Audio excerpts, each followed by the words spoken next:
Now, the third challenge is about the growing dominance of money and muscles power in the party, specifically during elections. Since parties are attentive only on the winning election, they use shortcut to win elections. They dominate those candidates who have or can raise lot of money. Rich people and companies who give funds to the party have influence on the policy and decision of the party. In some cases, party and those criminals who can win elections. Leaders all over the world are worried about the increasing role of rich people and the big companies in democratic politics. इसमें क्या बताया गया है कि जो इसका तीसरा challenge है कि चुनाव काल में, चुनावों के समय में जो अपराधी लोग हैं उनकी बढ़ोतरी हो जाती है।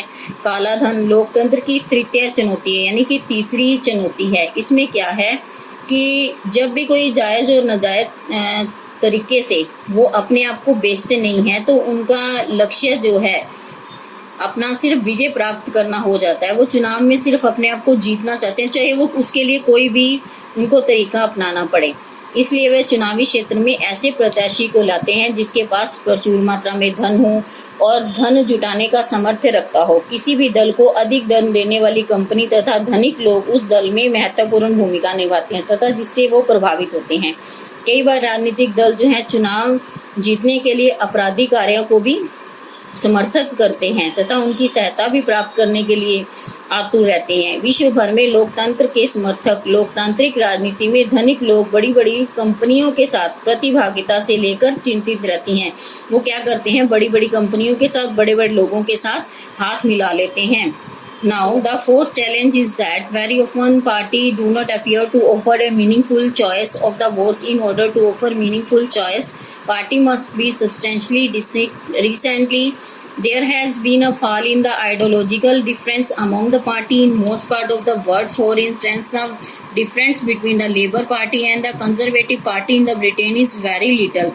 They harmonize or more fundamental accept but clash only in detail on how policy are to be constructed and applied in our country too.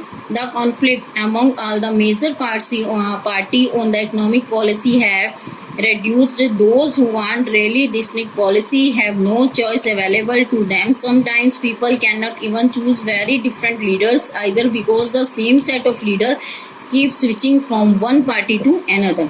लेकिन चौथा चैलेंज क्या है कि उनके मध्य जो कोई भी ऑप्शन नहीं होता, उनके पास विकल्प नहीं होता, उसमें है विभिन्न दलों की नीतियों और कार्यक्रमों में महत्वपूर्ण उन्हें उत्तरदायी होना चाहिए, लेकिन ऐसा नहीं होता। वर्तमान कुछ समय में जो दलों के मध्य जो है वैचारिक उनके विचारों में अंतर धीरे धीरे घट रहा है। इस प्रकार की प्रवृत्ति जो है पूर्ण विश्व में देखने को मिल रही है। यथा ब्रिटेन की लेबर पार्टी कंजर्वेटिव पार्टी में बहुत कम अंतराल का अभ्यास होता है, जैसे उनके विचारों में बहुत ज्यादा अंतर नहीं होता, उनके मध्य केवल आंकड़ों की भिन्नता होती। शेष सभी नीतियां उनकी समान होती हैं, उनके कार्य एक समान होते हैं और ये भी बताया उन्हें किस प्रकार लागू किया जाए। अपने भारत जैसे देश में लगभग सभी बड़े राजनीतिक दल सामाजिक आर्थिक नीतियों में समानता रखते हैं। इसके अतिरिक्त जो अलग नीति निर्धारण करना चाहते हैं, राजनीति में उनके पास अलग अलग विकल्प होते हैं और मतलब कि सभी अपनी मनमानी करते हैं। साधारण जनता के बारे में कोई नहीं सोचता। कभी कभी तो नेतृत्व का विकल्प भी समाप्त हो जाता है, लेकिन नेता कौन सा होना चाहिए उसके लिए भी उनके पास कोई ऑप्शन नहीं रहता है। Now how can party be reformed? In order to confront these challenges, political parties required to the reconstituted. The question is, are the political party prepared to reform? If they are prepared, what has stopped them from the reforming so far? If they are not prepared, is it possible to make them reform? Citizens all over the world confront this question. This is not an easy question to answer, but the final decision is made by the leader who illustrate political party. In a democracy, people can substitute them, but only by another set of the party leader. If all of them do not want to reform, how can anyone force them to change? इसमें क्या बताया गया है कि पार्टियों में जो है सुधार कैसे लाया जा सकता है, मतलब कि हम दलों को कैसे सुधार सकते हैं।